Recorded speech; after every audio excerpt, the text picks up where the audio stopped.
తాకట్లో ఉన్న మీ బంగారాన్ని విడిపించి ఆ రోజు ఆన్లైన్ రేటుకి కొంటాం. Sharma gold company. నమస్కారం, వెల్కమ్ టు సుమన్ టీవీ. నేను గీతాంజలి. ప్రస్తుతం మనతో పాటు ప్రముఖ జ్యోతిష్యులు బ్రహ్మశ్రీ నందిభట్ల శ్రీహరి శర్మ గురువు గారు ఉన్నారండి. వారు గత 15 సంవత్సరాలుగా 30,000కు పైగా జాతక పరిశీలన చేసినటువంటి అనుభవం కలిగిన నిష్ణాతులు.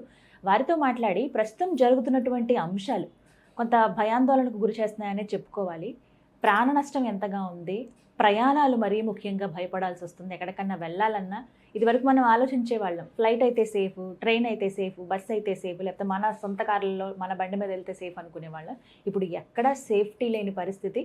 బయట అడుగు పెట్టిన వాళ్ళం గమ్యస్థానాలకు చేరుతామో లేను అని ఒక భయం ఉంది. ఇది ఎవరో భయపెట్టాలని కాదు, ఎందుకు ఇలా జరుగుతోంది, మనవంతుగా మనం ఏం చేసి వీటిని నివారించవచ్చు, రాబోతున్నటువంటి కాలం ఎలా ఉండబోతోంది, గురుగారి మాటల్లో విని తెలుసుకుందాం.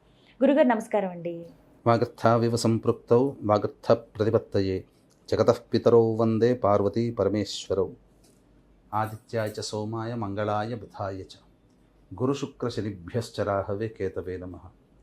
శృంగేరి జగద్గురు పీఠాధిపతులకి, కంచి పీఠాధిపతులకి నమస్కారములు తెలియజేసుకుంటూ కార్యక్రమాన్ని ప్రారంభిద్దాం. గురుగారు, ఎన్నో అంశాలు మాట్లాడుతూ ఉంటాం, కానీ ఈ విషయం కూడా మాట్లాడాలి. ఎందుకంటే చాలా విషయాలు, అంశాలు మీరు రీసెర్చ్ చేసి అసలు ఎప్పుడు ఎలా జరిగింది, గత సంవత్సరాలు, కొన్ని సంవత్సరాలు వెనక్కి వెళ్ళి మరీ అంత పరిశీలించి చెప్తారు కదా. ఈ 2025 ఎందుకండి ఇంత దారుణంగా ఉంది అసలు? ముందుగా ప్రయాణాల విషయంలో జనవరి నుంచి చూస్తే గనక అవి, దాంతోపాటుగా టెర్రరిస్ట్ అటాకులు కావచ్చు, యుద్ధాలు కానీ, ఇవన్నీ చూస్తూనే ఉన్నాం, రకరకాల పరిస్థితులు.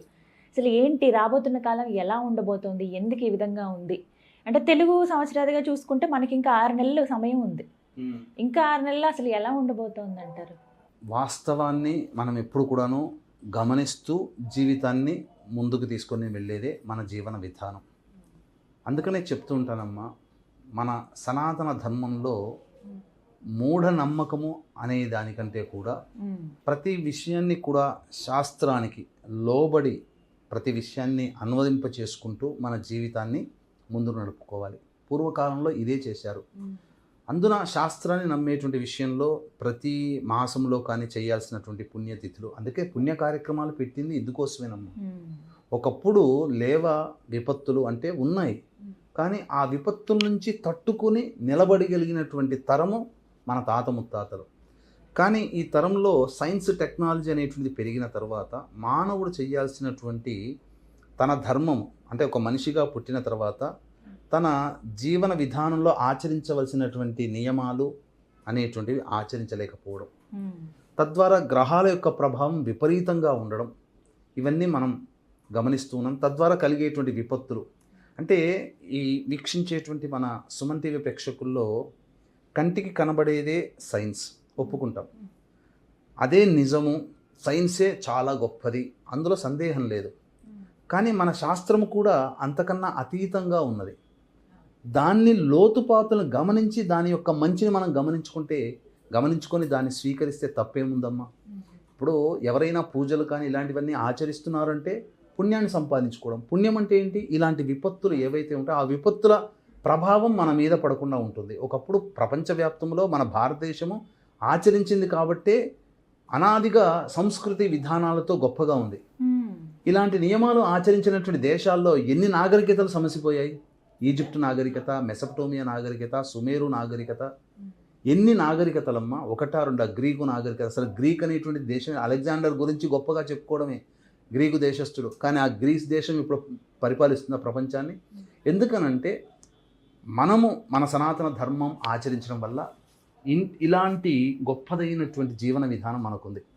కమింగ్ టు ద పాయింట్, అంటే ఇప్పుడు మనం చూస్తున్నట్లయితే అనేక వరుస ప్రమాదాలు అనేటువంటివి జరుగుతున్నాయి. మంచి ఉంది, చెడు ఉందమ్మా. నవగ్రహాలలో వాహన కారకుడు శుక్రుడు.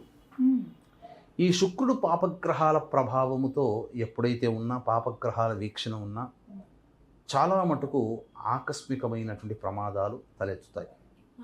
ఇప్పుడు నడుస్తున్నటువంటి గ్రహ సంచారంలో ఆ శుక్రుడు ఊహించలేదు. రాహుగ్రహ ప్రభావము, కుజగ్రహ ప్రభావము ఎప్పుడైతే ఎక్కువగా ఉంటుందో తద్వారా తీవ్రవాద కార్యకలాపాలు, అంటే ఒక అంధమైనటువంటి విశ్వాసము, అంటే అంధభక్తి అని అంటారు కదా, అంటే ఒక తీవ్రమైనటువంటి ఆలోచన విధానంతో ఉన్నవాళ్ళు పెట్టరేగిపోతారు, తద్వారా ఇబ్బందులు. వరుస ప్రమాదాలలో అగ్ని ప్రమాదాలు ఎక్కువగా జరిగి వాహనాలు తుడిచిపెట్టుకుపోవడం, ఎక్కువగా వాహనాలు యాక్సిడెంట్స్కి గురవ్వడం, పొలాల్లోకి వెళ్ళిపోవడం, ఇవి మనం తరచూ చూస్తున్నాం. ఇది శుక్రగ్రహ ప్రభావము జరుగుతున్నటువంటిది. అలాగే ఇప్పుడు మనం చూస్తున్నట్లయితే భయానకమైనటువంటి వాతావరణం. నిన్న ఢిల్లీలో ఆత్మాహుతి దాడి అని అంటున్నారు. తీవ్రవాదుల యొక్క చర్య ఉంటుంది, ఇన్వెస్టిగేషన్లో చెప్తామని అన్నారు. కానీ పొద్దునకి తెలిసింది ఏంటంటే ఒక ఆత్మాహుతి దాడి అనేటువంటి ఇది టెర్రరిస్టుల పని అని చెప్పవచ్చు. మనం గమనించుకున్నట్లయితే గురుగ్రహము అనేటువంటిది చాలా డైనమిక్ రోల్ అనేటువంటిది పోషిస్తుంది ఇటువంటి వాటిలో. నవగ్రహాలలో అత్యంత శుభకరుడు గురువు. ఓకే, ఈ గురువు యొక్క ప్రభావము ప్రధానంగా మన జీవన విధానంలో చూసుకున్నట్లయితే ప్రస్తుతం 2025 సంవత్సరం నుంచి మొదలుకొని 2033 సంవత్సరం వరకు కూడా ఈ గురువు చాలా డైనమిక్ రోల్ పోషిస్తున్నాడు. అంటే ఒక్కొక్క రాశిలో గురువు సుదీర్ఘంగా సుమారు 370 రోజుల పాటు ఉంటాడు. అంటే ఒక రాశి మొత్తము ప్రవేశం చేసిన దారభ్యత ఆ రాశి నుంచి మళ్ళీ ఇంకొక రాశికి వెళ్ళడానికి 370 రోజులు పడుతుంది. సంవత్సరం దాకా పడుతుంది. ఇందులోనే వక్రగమనము ఇది అన్నీ కూడా ఉంటాయి. అయితే ఈ గురువు ఏం చేస్తున్నాడు అనంటే 8 సంవత్సరాల్లో విపరీతముగా, అంటే 370 సంవత్సరాలలో తిరగాల్సినటువంటి దాన్ని తన యాక్సిలరేషన్ స్పీడ్ పెంచుకొని 153 డేస్లోనే చుట్టేస్తున్నాడు. అంటే 153 రోజుల్లోనే మళ్ళీ ఇంకొక రాశికి వెళ్ళిపోతున్నాడు. మళ్ళీ అక్కడ కొన్ని రోజులు ఉంటున్నాడు, మళ్ళీ వెనక్కి వస్తున్నాడు, మళ్ళీ ముందుకు వెళ్ళిపోతున్నాడు, మళ్ళీ అక్కడ కొన్ని రోజులు ఉంటాడు, వెనక్కి వస్తాడు, మళ్ళీ దాంతో ముందు రాశికి వెళ్ళిపోతున్నాడు. అంటే ఏంటి, స్పీడ్గా పరిగెత్తుతున్నాడు. అంటే దీనివల్ల అనేకమైనటువంటి ప్రభావాలు అనేటువంటివి ఉంటాయమ్మా. అనేక ప్రభావాలు, దుష్ఫలితాలు ఉంటాయి, సత్ఫలితాలు కూడా ఉంటాయి. మరి గురువు వల్ల ఎలాంటి ఫలితాలు చూస్తారంటారు? ఎవరిపైన ఎక్కువ ప్రభావం ఉంటుందంటారు? గురువు అతిచార ప్రభావం అనేటువంటిది యుగ యుగాల నుంచి ఉందమ్మా. ద బిగ్గెస్ట్ బ్యాటిల్ వార్ అని అంటే మహాభారత యుద్ధ సమయంలో కూడా గురువు అతిచారంలో ఉన్నాడు. అతిచారం అంటే ఏంటి అనేది చాలామంది కూడా రావచ్చు. మారుతున్నాడు అని అంటే అర్థమవుతుందేమో. అతిచారం అంటే అర్థం కాదు. అతిచారం అని అంటే గురువు ప్రవేశించిన రాశి నుంచి మళ్ళీ ముందు రాశికి వెళ్ళిపోవడం, ఉండాల్సిన టైం కంటే స్పీడ్గా నడిచి వెళ్ళిపోవడం అతిచారం. ఇలా ఉన్నప్పుడు ఏమవుతుందనంటే ఎవరినో సంతృప్తి పరచడానికి, ఒకరి సంతృప్తి కోసం ప్రపంచవ్యాప్తంగా కొన్ని దుస్సంఘటనలు జరుగుతాయి. మహాభారతంలో దుర్యోధని సంతృప్తి పరచడానికే కదా, అతని ఈగో సాటిస్ఫై చేయడానికి కోసమే కదా మహాభారత యుద్ధం జరిగింది. అది జరిగింది. దాని తరువాత ఇదే గురువు మనం చూసుకుంటే, నేను రీసెర్చ్ కూడా చేసి ఉన్నానమ్మా, జరిగినటువంటి దాంట్లో మొత్తము అగ్ని సంబంధమైనటువంటి రాశులు మేషరాశి, మేషరాశి కంటే బలమైన అగ్ని సంబంధం సింహరాశి, సింహరాశి కంటే బలమైన అగ్ని సంబంధం ధనుస్సు రాశి.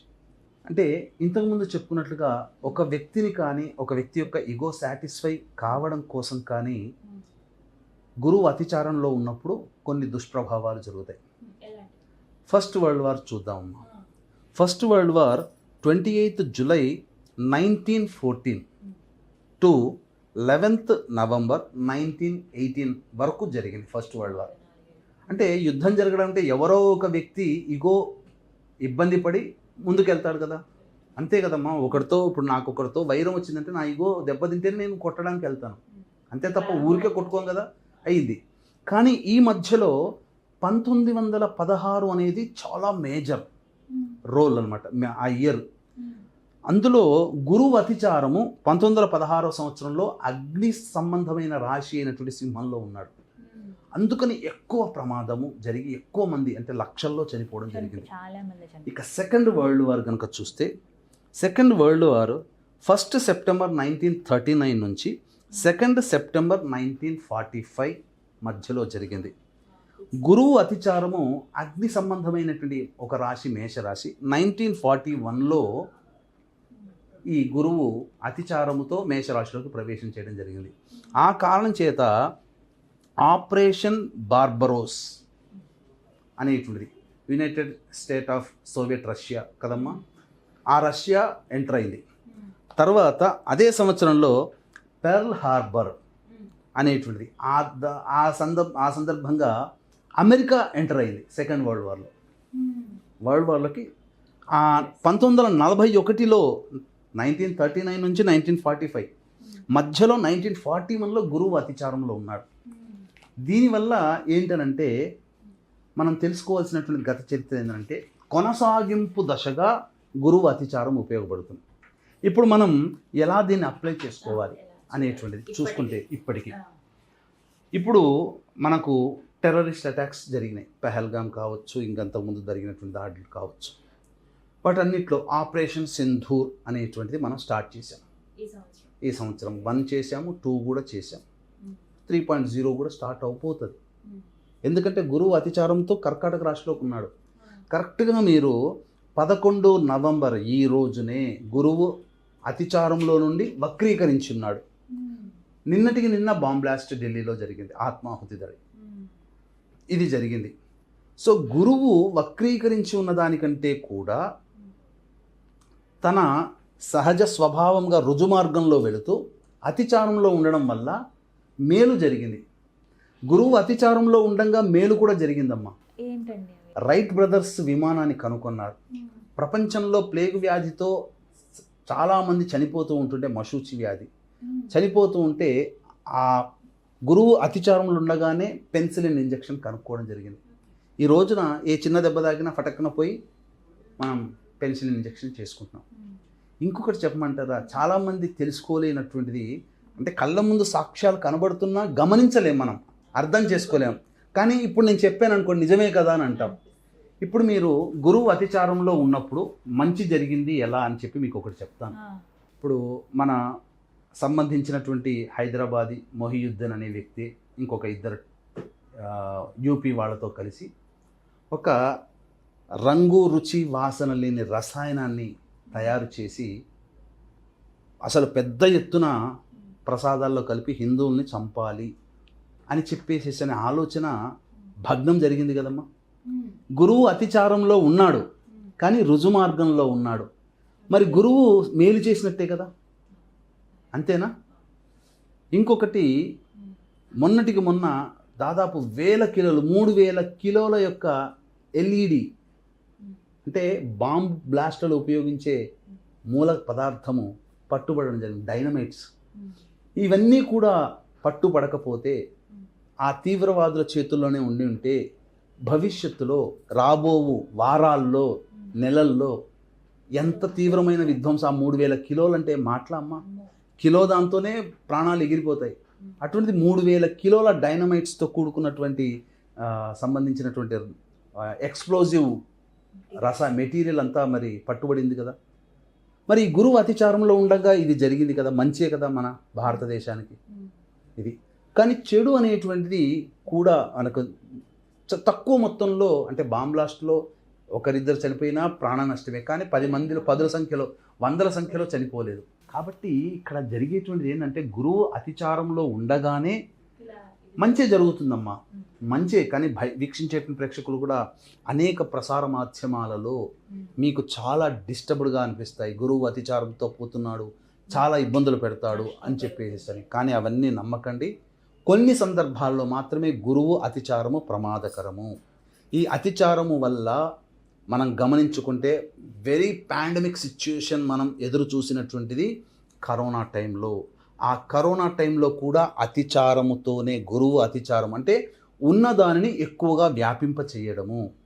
కాబట్టి అది టెర్రరిజం భావం కావచ్చు, లేకపోతే ఇంకేదైనా ఒక వ్యక్తి యొక్క ఈగో సాటిస్ఫాక్షన్ కోసం. ఇప్పుడు అమెరికాలో జరుగుతున్నటువంటి ట్రంప్ది తీసుకోండమ్మా, జరుగుతుంది ఏందమ్మా, అతన్ని సాటిస్ఫై చేయడం కోసమే కదా ప్రపంచ దేశాలన్నీ కూడా ఇప్పుడు యుద్ధాలు ఏమన్నా ఆగుతున్నాయి. ఎక్కడైనా అన్రెస్ట్ అనేటువంటిదే ఉంది తప్ప ఎక్కడైనా ప్రశాంతత ఉందా?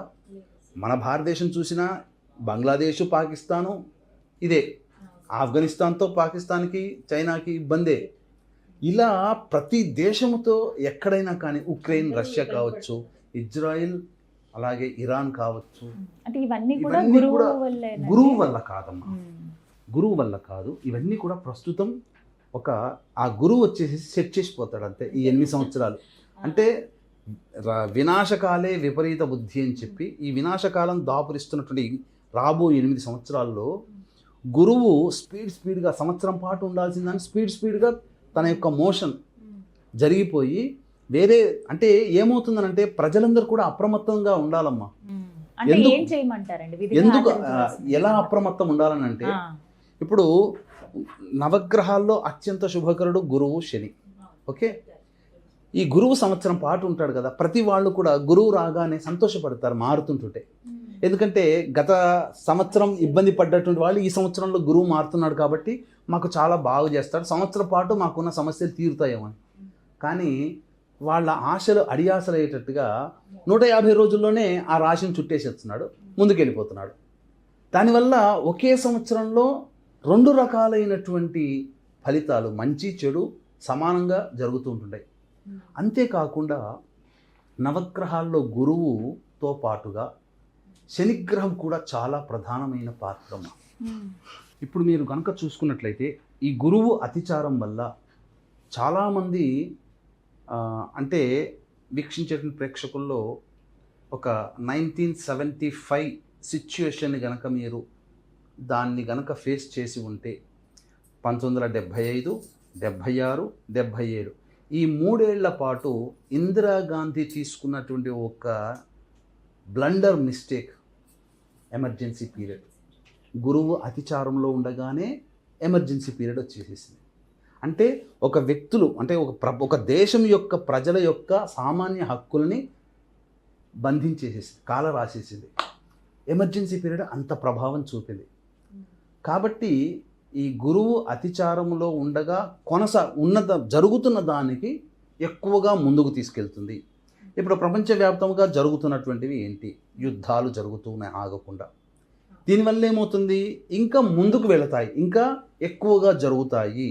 ఇప్పుడు ఆపరేషన్ సింధూర్ కూడా ముందుకు జరగవచ్చు, అదేం తక్కువ విషయం కాదమ్మా. దీంతో పాటుగా ఇంతకుముందు చెప్పుకున్నట్టుగా గురువుతో పాటుగా శని ప్రస్తుతం మీనరాశిలో ఉన్నాడు, పర్వాలేదు. మేషరాశిలోకి వస్తాడు, బలహీనపడతాడు. కానీ అసలు సిసలైనటువంటి ప్రభంజనం శని వృషభ రాశిలోకి వచ్చినప్పుడు ఉంటుందమ్మా. ప్రపంచవ్యాప్తముగా దుర్భిక్షము అంటే, అలాగే ప్రకృతి విపత్తులు అనంటే, మరింతగా చెప్పుకోవాలంటే యుద్ధ భయ వాతావరణం కానీ, భూకంపాలు కానీ, సునామీలు కానీ. 1970లో అంటే మీ అమ్మగారిని నాన్నగారిని అడిగితే, మా అమ్మ నాన్నగారు చెప్పేవాళ్ళు, ఇక నేను అప్పటికి పుట్టలేదు. ఘోరమైన కలి అని అంటారు. అంటే అన్నం దొరికేది కాదట. అంటే వాళ్ళు ఎలాంటి వాళ్ళంటే చింత చెట్టు గింజల్ని, చింత చెట్టు ఆకుల్ని మరిగించి దాన్ని తీసుకున్నారంట. అంటే మట్టిలో మట్టిని కూడా తిన్న రోజులంట, అన్నం దొరక్క, అనావృష్టి. అంటే అంత ఘోరమైన కలి 1970 నుంచి 1974 వరకు వాళ్ళు చవి చూశారు. పెద్దవాళ్ళు 1970లో ఉన్న వాళ్ళైతే తెలుస్తుంది, ఒక 50 ఏళ్ళు కాదమ్మా, 60 ఏళ్ళు అంటే చిన్నపిల్లలు అవుతారు అప్పటికి. 1970 అంటే ఒక 70-80 ఏళ్ళు ఉన్న వాళ్ళైతే 1970లో జరిగినటువంటి దుష్ప్రభావాన్ని వాళ్ళకి జ్ఞాపకం ఉంటుంది. ఘోరమైన కలి. ఇలాంటి కలి అంతా కూడా చూసినట్లయితే ఇప్పుడు 2030వ సంవత్సరం ఏప్రిల్ 16th నాడు వృషభ రాశిలోకి వస్తాడమ్మా. వృషభ రాశిలోకి వచ్చిన తర్వాత అప్పుడు ఉంటుందమ్మా ప్రపంచవ్యాప్తముగా. అసలు నేను చాలా చూస్తున్నాను, ఇది దశరథుడి కాలంలో జరిగింది. దశరథుడు ఈ యొక్క సంబంధించినటువంటి దుర్భిక్షం అనేటువంటిది శని వృషభ రాశిలో, అందున రోహిణీ నక్షత్రంలో ఉన్నప్పుడు చాలా ప్రభంజనాన్ని సృష్టిస్తారు. ఆ సిచ్యుయేషన్ ఎప్పుడు ఉంటుందనంటే 25 మార్చ్ 2031 నుంచి 29 సెప్టెంబర్ 2031 ఆ మధ్యకాలంలో ఉంటుందమ్మా. ఆ మధ్యకాలంలో గురువు కూడా కరెక్ట్గా ఈ సంబంధించినటువంటి వృశ్చిక రాశిలో ప్రవేశంలో ఉంటాడు. అప్పుడు శనిని చూస్తుంటాడు. గురు శనులకి పరస్పర వీక్షణ ఉంటుంది. గురువు అతిచారంతో ఉండేటువంటి సందర్భం. ఇంకా మనము చాలా మటుకు ఇబ్బందులు ఎదుర్కోక తప్పదు. ఎవ్రీ 30 yearsకి ఒకసారి జరిగేటువంటి వినాశనమే 2031కి 30 సంవత్సరాలు వెనక్కి వేసుకుంటే 2000 సంవత్సరం. అప్పుడు Y2K ప్రాబ్లం వచ్చింది. అంటే కంప్యూటర్లు కానీ అన్నీ కూడా ప్రపంచవ్యాప్తంగా కమ్యూనికేషన్ ఆగిపోతుందేమో అంత భయం. ఆ Y2K ప్రాబ్లమ్ని ఎవరైతే ఇప్పుడు చూసేటువంటి ప్రేక్షకుల్లో మెయిన్ ఫ్రేమ్స్ అని ఒక సబ్జెక్ట్, దాని మీద ఎక్కువగా రీసెర్చ్ చేసి ఆ గండం నుంచి గట్టెక్కించారు. ప్రపంచవ్యాప్తంగా సంక్షోభం ఏర్పడింది. Y2K ప్రాబ్లం అని అంటారు దాన్ని. ఆ 2000 నుంచి 30 సంవత్సరాలు వెనక్కి వెళ్ళండి, 1970. ఇప్పుడు మనం కింద చెప్పుకున్నటువంటి ఘోరకలి. మళ్ళీ 70 నుంచి ఒక 30 సంవత్సరాలు వెనక్కి వెళ్ళండి, 1940. అంటే ఏందమ్మా, సెకండ్ వరల్డ్ వార్ మధ్యలో ఉన్నాం అప్పటికి. ఆ 40 నుంచి 30 సంవత్సరాలు వెనక్కి వెళ్ళండి, 1910. ఫస్ట్ వరల్డ్ వార్కి సంబంధించినటువంటి దగ్గరలో ఉన్నాం.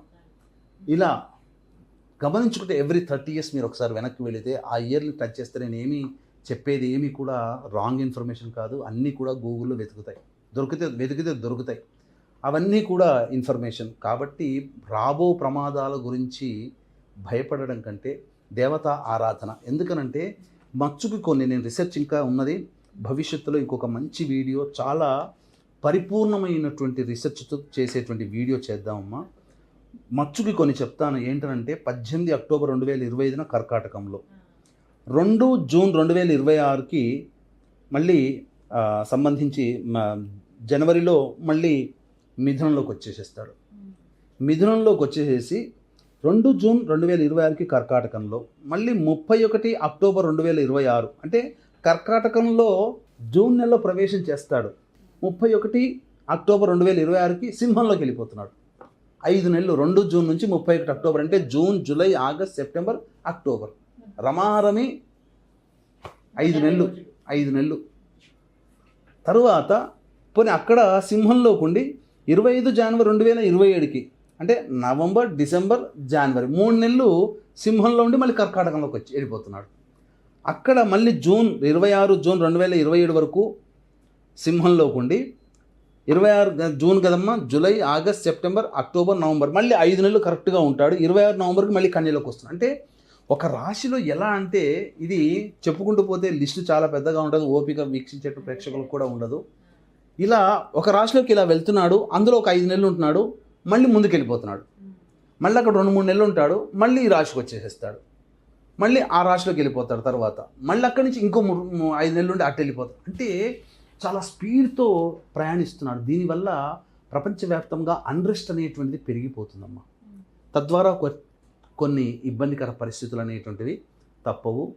అంతేకాకుండా భవిష్యత్తులో జరిగేటువంటి మంచి కూడా చెప్తానమ్మా. మన భారతదేశానికి గురువు యాక్సిస్ చాలా స్ట్రాంగ్గా ఉంది. కాబట్టి నాకు తెలిసి ఈ యొక్క కర్కాటక రాశిలో గురువు ఉన్నప్పుడే ప్రపంచవ్యాప్తంగా విశ్వగురు స్థానానికి చేరుకోవడము, లేకపోతే ఎన్నాళ్ళ నుంచి ఎదురు చూస్తున్నటువంటి భద్రతా మండలిలో బాగా చోటు సంపాదించుకోవడము, లేకపోతే భద్రతా మండలి కంటే కూడా అతిపెద్దదైనటువంటి గ్రూపు భారతదేశం నేతృత్వంలోనే ఏర్పడడము జరుగుతుంది. తర్వాత అన్నిటికంటే ఆత్మనిర్భర్ భారత్ అనేటువంటిది మన దగ్గరనే ఎక్కువగా మేధావులు తయారయ్యి ప్రపంచాన్ని శాసించే విధంగా మనం తయారు కావచ్చు. ఇంకా చెప్పాలి అని అంటే గురువు ఏమేమి కంట్రోల్ ఆయన దగ్గర ఉన్నాయంటే ముఖ్యంగా ఎడ్యుకేషన్లో చాలా మార్పులు వస్తాయమ్మా. మన దరిద్రం ఏందనంటే అసలు మన హిందువులు మనల్ని పరిపాలించలేక కారణం చేత స్వాతంత్రం వచ్చిన తర్వాత కూడా మౌలానా అబ్దుల్ కలాం ఆజాద్ అనే ఎవరో మినిస్టర్గా ఉన్నారని చెప్పి అంటారు. అంటే దాని ద్వారా ఏమైపోయింది, మనం చరిత్ర అంటే మొఘల్సు, తర్వాత ఫ్రెంచ్, డచ్ వారు, Portuguese, England, east India company, Britain. చరిత్ర అంటే ఇవే. వాళ్ళు ఏం చేశారు, వాళ్ళ యుద్ధాలు, వీళ్ళు ఏం చేశారు, అంతవరకే తప్ప అంతకన్నా ముందున్నటువంటి అద్భుతమైనటువంటి చరిత్రని మన వాళ్ళు ఏదో అక్కడక్కడ మాలాంటి వాళ్ళు చదువుకోవడం, వీడియోలు చేయడం ద్వారా వినడం తప్ప విద్యార్థులకి తెలియదు. There may be a reforms in education. మొత్తం అసలు చరిత్ర కూడా మొత్తం మారిపోయే అవకాశాలు ఉంటాయి. ఇక ఈ చెత్తని వీళ్ళు పరిపాలించారు, వీళ్ళు రుమాలు కుట్టి సంపాదించుకున్నారు, ఇది చరిత్ర కాదు. అసలు చరిత్ర ఇది అంతా కూడా కల్పితమైనటువంటిది. అంటే ఏంటి, మసిబూసి మారేడుకాయ చేశారు మన చరిత్ర. అసలు మన భారతీయ సనాతన చరిత్రని చిన్నప్పటి నుంచే పిల్లలకు బోధించే విధానంలో భాగంగా ఎన్సీఆర్టీ పుస్తకంలో కావచ్చు, ఇంకా అనేక రకాలుగా మార్పులు వస్తాయి. విద్యా విధానంలో సమూలమైన మార్పులు గురువు ఈ అతిచార ప్రభావంలో మనం గమనించవచ్చు. కానీ గురువు సింహరాశిలో ఉండగా 2026 ఆ సందర్భంగా తీవ్రమైనటువంటి ఇబ్బందులు అనేటువంటివి ఉంటాయి. ఈ సంబంధించినది ఎప్పుడమ్మా 2026లోనంటే సింహరాశిలో అంటే 31 అక్టోబర్ 2026 నుంచి నవంబర్ డిసెంబర్ 2027 జనవరి వరకు కూడా ప్రపంచవ్యాప్తంగా అన్రెస్ట్ ఉండి యుద్ధాలు ఎక్కువగా జరిగే అవకాశం ఉంటుంది.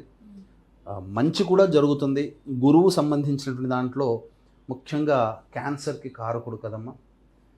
ప్రపంచవ్యాప్తంగా క్యాన్సర్ రోగాలతో బాధపడేటువంటి వాళ్ళకి ఒక వ్యాక్సిన్ రావడం ఆల్రెడీ వచ్చేసిందని అంటున్నారు.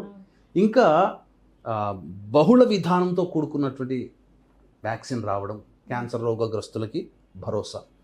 అలాగే షుగర్ వ్యాధికి కూడా కారకుడు, థైరాయిడ్ వ్యాధికి కూడా కారకుడు. ఇటువంటి వ్యాధులకి సంబంధించినటువంటి సంపూర్ణమైనటువంటి విధానం వస్తుంది. ఎడ్యుకేషన్ సిస్టంలో మార్పులు వస్తాయి. ధనపరంగా గురువు అనేటువంటిది ఈ అతిచారం ఉండగానే, ఇప్పుడు మీరు చూస్తున్నారనుకోండి, గురువు అతిచారం వస్తుండగానే జరిగేటువంటిది ఏంటనంటే డాలర్ నిల్వలు, రిసోర్సెస్ అన్నీ తగ్గిపోతున్నాయి, గోల్డ్ పెరుగుతుంది. గురువు బంగారానికి కారకుడు కాబట్టి ఎక్కువగా బంగారము అక్వైర్ చేయడం అనేటువంటిది జరుగుతుంది. ప్రపంచవ్యాప్తంగా అన్ని దేశాలు ఈ 8 సంవత్సరాల పాటు బంగారాన్నే కొనుగోలు చేస్తాయి. గుర్తుపెట్టుకోండి, డాలర్ని కాదు. డాలర్ మొత్తం డీల్ పోలరైజేషన్ అయిపోతుంది. ఇలా ఇంకా చెప్పాలి అంటే అనేక మంచి మంచి సంఘటనలు కూడా జరుగుతాయమ్మా. చెడు సంఘటనలు మాత్రం యుద్ధాలు అనేది తప్పదు. 2031 మార్చి నుంచి సెప్టెంబర్ 25 వరకు, 2031 సెప్టెంబర్ వరకు, ఏప్రిల్, మే, జూన్, జూలై, ఆగస్ట్, సెప్టెంబర్, ఈ 6 నెలలు మాత్రం చాలా దుర్భిక్షాన్ని మనం భవిష్యత్తులో ఫేస్ చేయక తప్పదు. కాబట్టి కొన్ని నియమాలు అనేటువంటివి పాటించాలి. దీన్ని దృష్టిలో పెట్టుకునే ఈ గురువు ఏం నేర్పుతాడంటేనమ్మా, చేయాల్సినటువంటి పరిహారాలు కూడా కొన్ని ఉన్నాయమ్మా. గురువు అతిచారంతో ఉన్నాడు కాబట్టి ఎక్కువ కాలం ఉండడు. కాబట్టి నువ్వు ఎక్కువ కాలము ఆశగా పెట్టుకోకు. గురువు నేర్పేటువంటి విధానం ఆశలు పెట్టుకోకూడదు. ఎప్పుడు అనుకున్న పని అప్పుడు చేసుకుండాలి. నువ్వు ఈరోజు జిమ్కి వెళ్ళి నేను నా బాడీని ఫిట్నెస్ చేయాలంటే ఈ రోజు నుంచే ప్రారంభించాలి. నేను ఈ రోజు నుంచే ప్రారంభించి నాకు ఇంకా సంవత్సరం టైం ఉంది కదా, నాకు ఇంకా తర్వాత చేస్తాను, ఎగ్జామ్స్ నేను హిట్ చేసుకుంటాను అంటే కాదు. ఈ రోజు నుంచే చేయాలి. ఏ పనైనా కానీ ప్రతి దాంట్లో స్పీడప్ ఉండాలి. ఆలస్యం చేశామంటే దాని యొక్క ఇంపాక్ట్, నెగిటివ్ ఇంపాక్ట్, గురువు ప్రభావం మన మీద పడి మనం చెయ్యలేము. కాబట్టి ప్రతి దాంట్లో కూడా ప్రోయాక్టివ్నెస్తో మనం ముందడుగు వేస్తూ ఉండాలి. తద్వారా మనం చక్కగా ఆ గురువు ఇచ్చేటువంటి మంచి ఫలితాన్ని మనం పొందవచ్చు. అందుకని ఇక్కడ గురువు అనేటువంటి దానికి సంబంధించి చూసుకుంటే దీన్ని దృష్టిలో పెట్టుకుని నాకు ఎప్పుడైతే ఈ గురువు అతిచార ప్రభావంలో వచ్చేటువంటి దుష్పరిణామాలు, సత్పరిణామాలు అనేటువంటి కలుగుతున్నాయో, మానవులకి మన తరపు నుంచి ఏదైనా కానీ ఒక రక్షణ కవచం. ఎందుకంటే అన్నీ అందరూ చేసుకోలేరు. ఇప్పుడు నేను ఇల్లు కట్టుకోవాలంటే నాకు తెలిసినా నేను మేస్త్రీలను పెట్టుకోవాల్సిందే, పెయింట్ వేసుకోవాలంటే పెయింటర్ని వాళ్ళు పిలిపించాల్సిందే, ఈ బల్ల నేను తయారు చేసుకోవాలని ఆఫీస్ కంటే నేను బల్ల తయారు చేసే కార్పెంటర్ని పిలిపించుకోవాల్సిందే. అన్నీ మనం చేయలేం.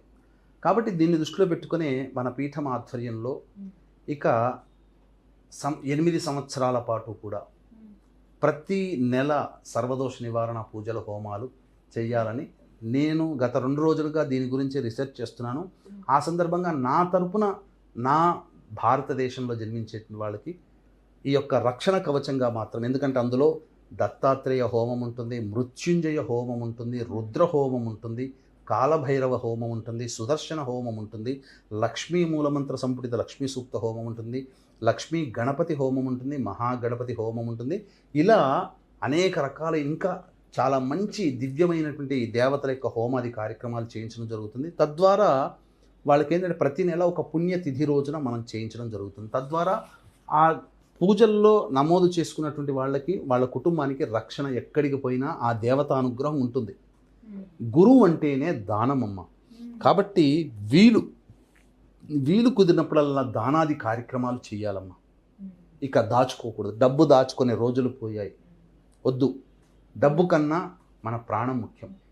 కాబట్టి మన పిల్లల సౌఖ్యం ముఖ్యం. కాబట్టి మనం సంపాదించిన దాంట్లో ప్రతిరోజు చేయమని కాదు, నెలకి 1-2-3 సార్లు అయినా కానీ మనం వాలంటరీగా వెళ్ళి ఏదన్నా కొన్ని పనులు వృద్ధాశ్రమంలో కానీ, అనాథలకి కానీ, వాళ్ళకి ఏది అవసరమైతే, ఎవరికి ఏది అవసరమైతే అది దానం చేయడం ఉత్తమం. ఇక దత్తాత్రేయ ఆరాధన, గణపతి ఆరాధన చక్కగా చేయాలి.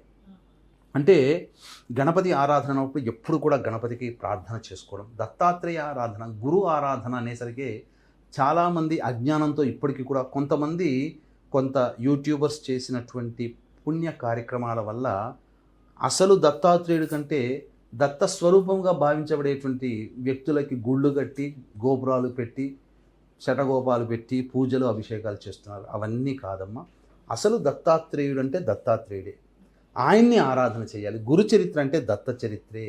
ఇంకేదో అక్కల్కోట్ మహారాజ్ చరిత్ర, మాణిక్ ప్రభు చరిత్ర చదివితే గురు చరిత్ర కాదు. దత్తాత్రేయ చరిత్ర అంటే దత్తాత్రేయుడే. దత్త స్వరూపము కాదు. దత్త స్వరూపం ఎప్పటికీ సమానము కాదు. కాబట్టి ఇప్పుడు ఏదైనా ఒక గొప్ప వ్యక్తి ఉన్నాడు, ప్రైమ్ మినిస్టర్ అయ్యాడు. ఇప్పుడు మోదీ క్రెడిబిలిటీ ఆయన వాళ్ళకు సంబంధించిన వాళ్ళకు వస్తుందా? ఆ స్వరూపానికి రాదు. ఎవరి స్వరూపం వాళ్ళదే. కాబట్టి అసలు చెప్పాలి అని అంటే మాయ అసలు దైవాన్ని వదిలి దైవం కాని పిశాచ రూపంలో తిరుగుతుండేటువంటి వ్యక్తులని దత్తస్వరూపంగా భావిస్తూ, అంటే మానవుడిగా పుట్టి మానవుడిగా మరణించిన వాడు మళ్ళీ ఇంకెక్కడో పుడతాడు.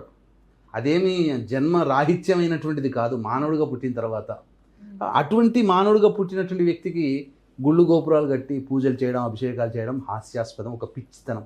అంటే తెలియక, ఒక అజ్ఞానం. కొంతకాలం పోయిన తర్వాత అసలు అంటే ఇదంతా కూడా ఈ గురువు అతిచారంలో ఉండగానే ప్రజలందరికీ కూడా జ్ఞానోదయం అవుతుంది. అసలు దైవాన్ని జరిగే మంచి అంటే ఏదనంటే ఇక అట్లాంటి గుళ్ళు ఉండవు, ఇక సమూలంగా పోతాయి. ఒకప్పుడు సంతోషమాత రాలేదమ్మా, విపరీతంగా పూజలు చేశారు. ఇప్పుడు ఎక్కడో ఒక చోట ఆరాధన చేస్తున్నారు కానీ పిచ్చిగా ఆరాధన చేయట్లేదు. అట్లాగే ఈ పిచ్చితనం అనేది గురుస్వరూపంగా భావించబడేటువంటి బాబాల ఆశ్రమాలు, బాబాలకి పాద పూజ చేయడాలు, బాబాల ఆశ్రమాలకు వెళ్ళడాలు, ఇవన్నీ కూడా చేయకూడదు. దత్తాత్రేయుడు అంటే దత్తాత్రేయుడు, ఈశ్వరుడు, అమ్మవారు, విష్ణు భగవానుడు, గణపతి, సుబ్రహ్మణ్య స్వామి, వీళ్ళందరూ దేవతలు కారా? వాళ్ళకి మించిన దేవతలా ఇంకేమన్నా? వాళ్ళ తర్వాతనే కదా. పైగా ఏ పురాణంలో చెప్పబడినటువంటి కలియుగంలో మాయమ్మ అంటే మనిషి నిజంగా తనకు సంబంధించినటువంటి దేవత ఆరాధన చేస్తే పుణ్యం పెరుగుతుంది. ఈ కలియుగంలో పాపమే పెరగాలి, ధర్మం అది.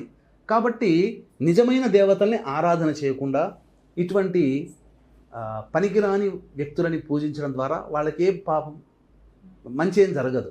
అందువల్ల ఎక్కడ వాళ్ళు అక్కడ వాళ్ళు జ్ఞానోదయమే కలియుగంలో కనువిప్పగలుగుతుంది. మన తాత ముత్తాతలు ఈ బాబాల్ని ఈ ఆశ్రమాలకు వెళ్ళి పాదపూజ చేశారా? ఈ అవధూత స్వరూపం, అవధూతలను అవధూతగా చూడాలి, అవధూతిని దైవంగా చూడడం ఏంటి? ఇదంతా హాస్యాస్పదం. కులదేవత, గ్రామదేవత, ఇంటి దేవత వీళ్ళని పూజించారు అంతవరకే. ఈ అవధూతల్ని గుళ్ళు గట్టి పూజలు చేయడం ఏంటి? అవధూతే కావచ్చు కాక ఓ మంచి మాటలు చెప్పిన వాడు ఎవడే. ఇప్పుడు మీరైనా మంచి మాటలు చెప్పినా మీరు ఒక యోగినినే, తప్పేం లేదు. కానీ మీకు గుళ్ళు గట్టి పూజ చేయడం అనేటువంటిది, హారతులు వేయడం అనేటువంటిది ఎంతవరకు దైవ సమ్మతం?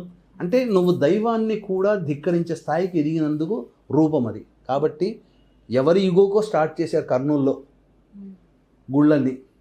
దేవుడి గుడి కాకుండా బాబాల ఆశ్రమాలు ఇవన్నీ కూడా కర్నూల్లో మొట్టమొదటిగా స్టార్ట్ చేశారు. ఇక ఈగో సాటిస్ఫాక్షన్ కోసం వచ్చి ఉన్నారు. కాబట్టి అసలు దత్త స్వరూపం, దత్త చరిత్ర అంటే గీతా ప్రెస్ వాళ్ళది చెయ్యాలి. దత్తాత్రేయ ఆరాధన చెయ్యాలి. కాలభైరవుడు, ఎందుకంటే కాలాన్ని శాసించేవాడు.